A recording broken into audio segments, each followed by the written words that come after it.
신천지 코로나입니다. 신천지 삼행시가 있더라고요. 신천지 니들은 잘못 알고 있는 거야. 천국 가는 길인 줄 알았지. 지옥행 급행열차를 타는 거잖아. 코로나 예방 수칙도 나와 있었습니다. 물을 자주 마시는 것이 좋다고 하는데 물 마실 때 너무 빨리 마시지 말라고 합니다. 너무 급히 마시면 물이 코로 나온답니다.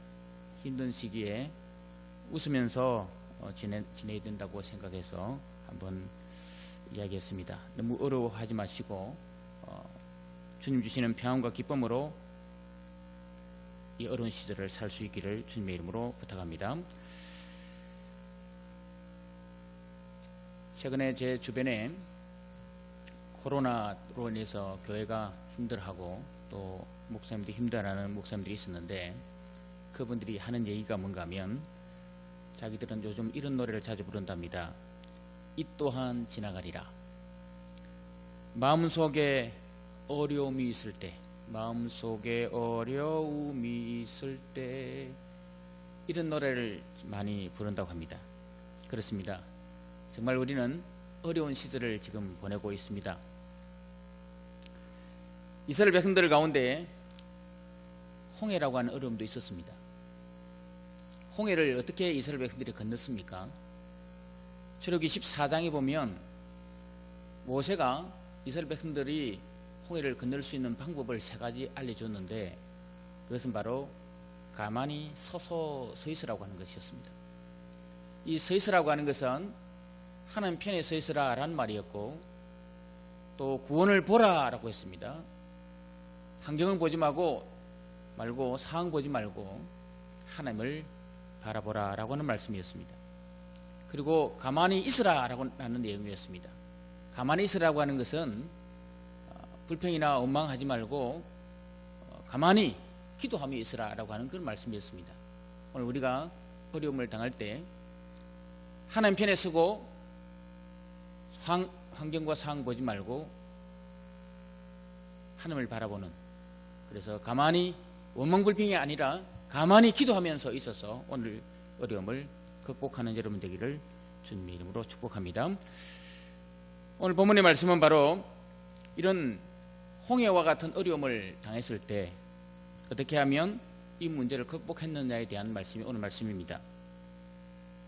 오늘 말씀은 바로 하나님을 바라본 인생, 또 하나님을 제1로 모셨던 인생 다니엘이 어떻게 자기 삶의 어려움을 극복했느냐에 대한 말씀이 오늘 말씀입니다. 여러분, 사실 다니엘은 얼마나 많은 어려움을 겪었습니까? 다니엘은 자기의 잘못도 아니었습니다. 10대였던 나이에 그는 포로가 됐습니다. 선배들이 잘못했고 위 어른들이 잘못해서 나라를 빼앗겼습니다. 그리고 포로가 됐습니다. 포로만 되었습니까? 성전이 해파되었습니다.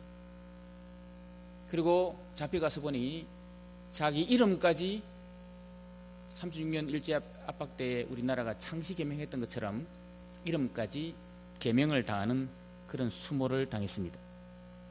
오늘 말씀 7절에 보면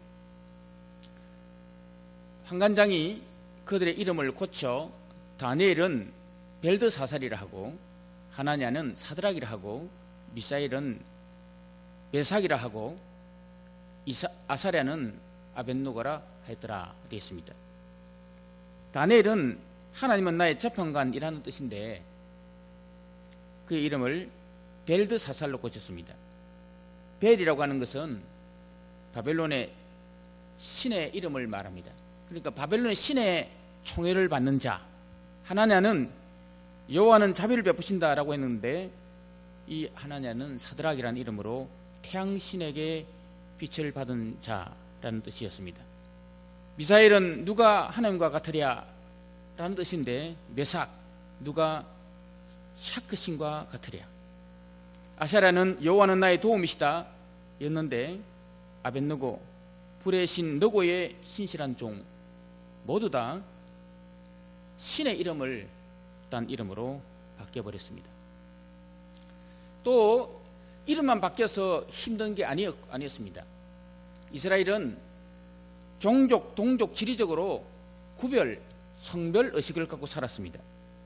그런데 이미 자기들은 바벨론으로 왔기 때문에 종족적으로도 또 지리적으로도 구별이 실패해 버렸습니다. 더 나아가서 우상 제물을 먹어야 될 그런 상황이 되어 버렸습니다. 당시 또 고대는 우상 제물을 이야기할 때마다 우상 제물은 신전에 먼저 제사 드리고 난 다음에 나온 것이 바로 우상 제물이었습니다. 그렇기 때문에 우상 제물을 안 먹으면 또한 어려움과 고통이 따라오게 되겠습니다. 이런 어려움을 만난 상황이 바로 다니엘이었습니다.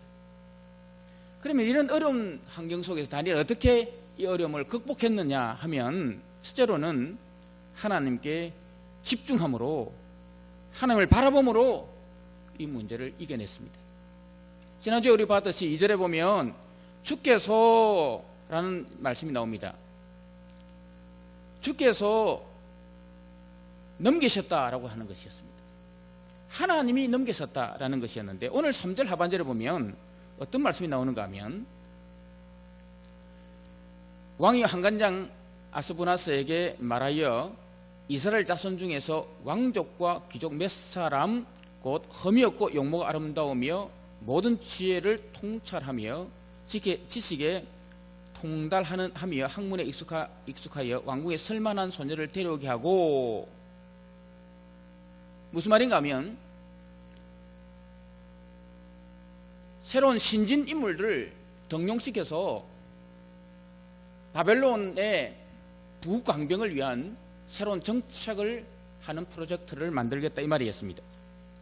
여러분, 우리가 사실 알고 있듯이 느부갓네살이라는 사람, 이 사람이 적국에 있는 아니면 종의 노예였던 사람들을, 자기들이 포로를 잡아왔던 사람들을 정치 세력으로 아니면 신진 인물로 등용시키겠다라고 하는 것은 정말 상상할 수 없는 일입니다. 왜냐하면 열왕기하 25장에 보면 어떤 내용이 나오는가 하면 이 느부갓네살 왕이 유다 시드기야 왕을 두 눈을 뽑아서 잡아가는 장면이 나옵니다. 그런데 시드기야 왕에게 마지막 보여준 장면이 뭔가 하면 그의 아들들을 죽이는 장면이었습니다. 그러니까 시드기야의 머릿속에는 이 세상에서 본 마지막 장면이 자기 아들들을 죽이는 장면, 그리고는 눈을 뽑아서 바벨론으로 쇠사슬을 끌어서 잡아가 버렸습니다. 얼마나 악독한 인물입니까? 또 우리 다니엘 3장 보면 19절에 사드락 메삭 아벳느고가 검신상에 절하지 않는 사건이 나옵니다. 이 절하지 않는 이 사건으로 말미암아 느부갓네살 왕은 평소 풀불보다 7배나 뜨거운 풀불에 사람을 집어넣어버리는 이런 아주 참혹한 사람이 바로 느부갓네살 왕이었습니다. 이런 사람이 우리 속담에 옛말에 검은 머리 동물은 기르는 것이 아니다, 짐승은 기르는 것이 아니다 라고 하는 말이 있는데 마찬가지입니다. 적국에 있는 사람들을 잡아서 정치 세력을 하면 그 사람들이 다음에 어떻게 나올지 모르는 그런 상황 아닙니까?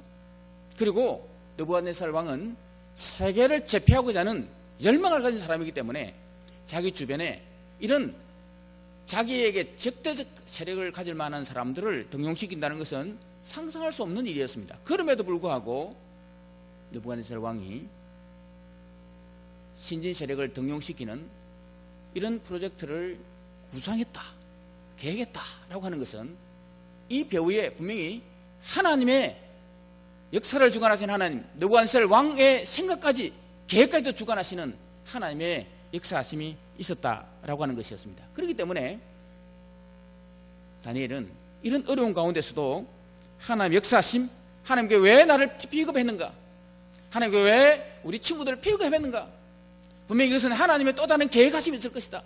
여러분, 어려운 환경 만날 때, 힘든 일을 만날 때 환경 바라보지 말고 환경 배후의 역사하시는 하나님을 바라본다면 얼마든지 우리는 어려움을 극복해낼 수 있는 줄 믿습니다. 하나님의 계획하심을 바라보면서, 배후의 역사하신 하나님을 바라보면서 어려움을 극복하는 여러분 되기를 주님의 이름으로 축복합니다. 두 번째는 어떻게 다니엘이 이 어려움을 극복했습니까? 하나님의 사랑을 깨닫고 하나님을 사랑함으로 어려움을 이겨냈습니다. 이름까지 빼앗겼던 사람 다니엘, 성별도 지키지 못했던 사람 다니엘, 다 지키지 못했지만 그러나 다니엘은 마지막 하나는 자기는 지켜내려고 했습니다. 뭔가 하면 바로 우상제물을 먹지 않겠다는 겁니다.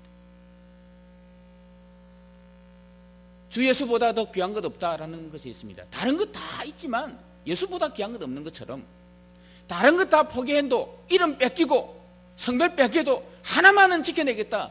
뭔가 하면 하나님을 향한 마음입니다. 하나님을 향한 마음은 지켜내겠다. 여러분, 사랑하면 항상 마음이 그 사람에 가 있습니다.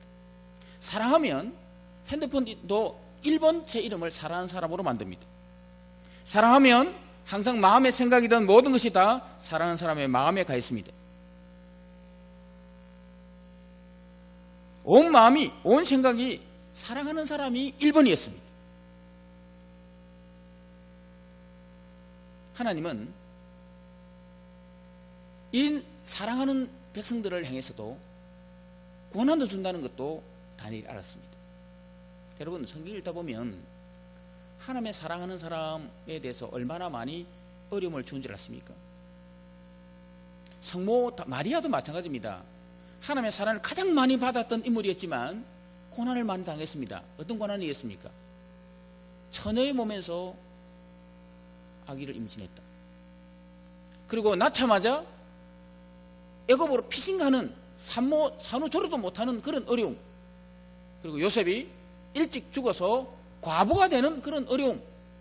여러분, 하나님의 사랑을 가장 많이 받았던 성모라고 하는 인물도 가장 많은 어려움을 받았습니다. 무슨 말인가 하면 하나님은 사랑하는 자에게 가끔씩 고통도 주고 어려움도 준다는 것입니다. 그러면 하나님께서 그 어려움을 주는 이유가 우리를 싫어서, 우리를 하나님께서 터부시해서 그렇게 고난을 주느냐, 그게 아니었습니다. 하나님은 우리를 사랑하기 때문에 고난을 줍니다. 자식을 사랑하기 때문에 매를 드는 것과 마찬가지입니다. 여러분, 이런 예를 알고 있지 않습니까? 어떤 횟집 수족관에 그 고기를 배달하는 그런 기사가 고기를 이동할 때마다 자꾸 죽더랍니다. 그래서 더워서 그런갑다. 그래서 얼음도 넣어줘봤고, 산소가 부족했는갑다. 산소 공급기도 넣어줘봤고, 내가 너무 운전을 급하게 몰아서 스트레스 받쳐 죽었는갑다 해서 아주 운전을 조심조심 해도 그렇게 죽더랍니다. 그런데 누군가가 이런 이야기 하더라는 거예요. 천적을 넣으면 산다 라는 이야기를 해줘서 정말 물고기에 천적을 넣어서 해봤더니 그 자기 생각으로는 천적을 넣으면 다 잡아먹는 줄 알았는데 먹히는 고기는 얼마 아니지만 도착해 보니까 그 고기들이 싱싱하게 살아있더라는 겁니다. 여러분, 어려움을 가끔씩 주기도 합니다. 스트레스 중에 유스트레스라는 말이 있습니다. 굿 스트레스입니다. 우리를 더 연단시키고 더 사랑하고 더 잘되기 위해서 하나님께 때때로 우리에게 굿 스트레스를 줄 때가 있습니다. 고난을 줄 때가 있습니다. 여러분, 이스라엘 백성들이 출애굽해서 홍해를 건넜습니다. 건넌 이스라엘 백성들에게 하나님이 주시는 게 뭔지 아십니까? 고난을 주었습니다. 어떤 고난입니까? 광야의 고난이었습니다. 그 광야의 고난을 보면 수르 광야였습니다. 마라의 선물의 광야였습니다. 신광야였습니다. 음식이 떨어졌습니다. 경제적 어려움이 있었습니다. 르비딤의 광야였습니다. 목말라하는, 타는 갈증, 삶의 의미를 잃어버리는 그런 갈증, 그런 고통도 주었습니다. 아말렉과의 싸움도 있었습니다. 자기의 모든 삶을 방해하는, 교회 안에 또 다른 사람이 내 삶을 힘들게 하는 이런 어려움도 겪게 만들어줬습니다. 급기야는 리더십의 위기가 오는 그런 광야도 겪게 만들었습니다. 여러분, 하나님께서 왜 이스라엘 백성들에게 광야를 겪게 했을까요?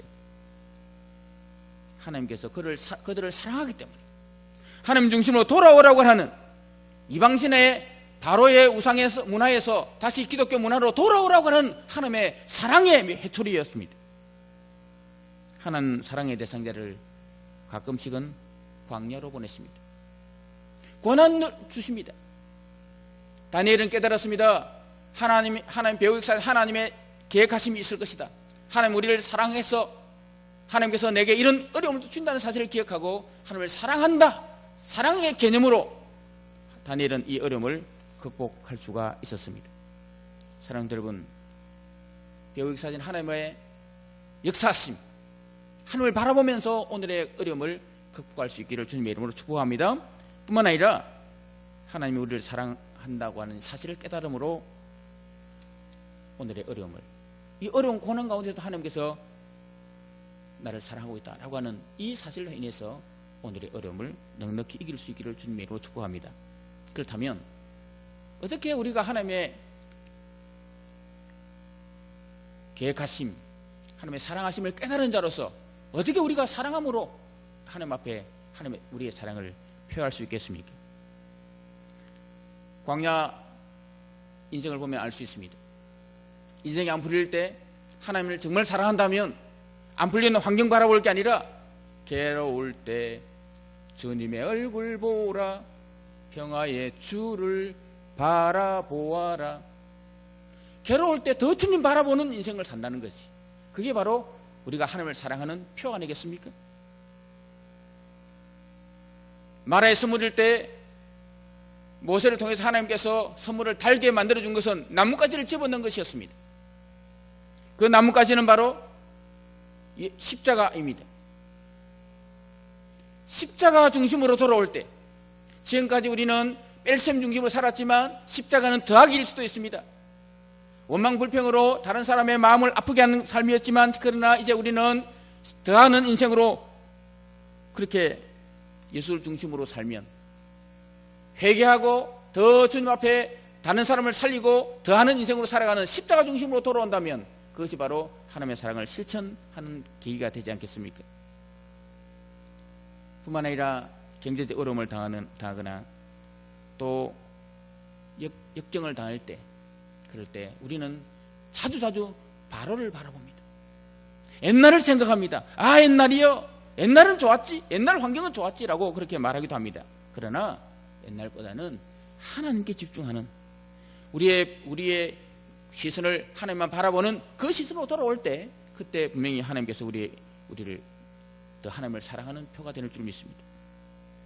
인생에 목마름이 있을 수 있습니다. 세상 살면서 왜 목마름이 없겠습니까? 또 아말렉이 있을 수 있습니다. 왜 나를 반대하는 사람이 없겠습니까? 나를 대적하는 사람이 왜 없겠습니까? 그렇다 할지라도 하나님이 사랑을 입은 사람이 내 주변에 있는 사람이다, 저 사람은 내 대적이 아니라 하나님의 사랑을 입은 사람이다 라고 하는 그 개념으로 오히려 사람을 얻어가는 그런 삶을 산다면, 그게 바로 하나님의 사랑을 입은 자로 사랑을 실천하는 거 아니겠습니까? 우리가 그렇게 살아가면 결국은 뭔가 하면 교회를 이룰 수 있습니다. 여러분, 어려운 환경입니다. 모든 사람들이 다 남 탓합니다. 정부 탓합니다. 대통령이 탓하고 어느 집단 탓하고 합니다. 물론 탓할 수 있습니다. 그러나 이럴 때일수록 우리는 교인들은 남 탓하면 안 됩니다. 교회를 탓하면 안 됩니다. 사랑하는 백성이 어떤 사람인가 알게 되고, 원수 같은 사람도 하나님께서 사랑하는 사람이다라는 사실을 기억하면서 오히려 우리는 사람을 사랑하고 더하게 하는 인생으로 산다면, 하나님의 사랑을 받은 사람을 또다시 사랑할 수 있는 사람을 산다면, 그것이 바로 하나님의 사랑을 입은 자로 살아가는 삶 아니겠습니까? 그렇게 살아갈 때 우리는 교회를 이룰 수 있고, 그 근거한 교회로 말미암아 세상을 넉넉히 이기는 그런 복된 삶을 살 수 있게 될 줄 믿습니다. 이번 어려움 가운데 여러분, 하나님만 바라보기 바라고, 어려움 가운데 하나님이 얼마나 우리를 사랑하는지를 더 생각하면서 하나님의 사랑에 더 집중할 수 있기를 바라고, 그래서 더 많이 하나님의 사랑을 우리 삶의 현장에 실천함으로 말미암아 어려움과 고난을 넉넉히 극복하는 복된 성도 되기를 주님의 이름으로 축복합니다.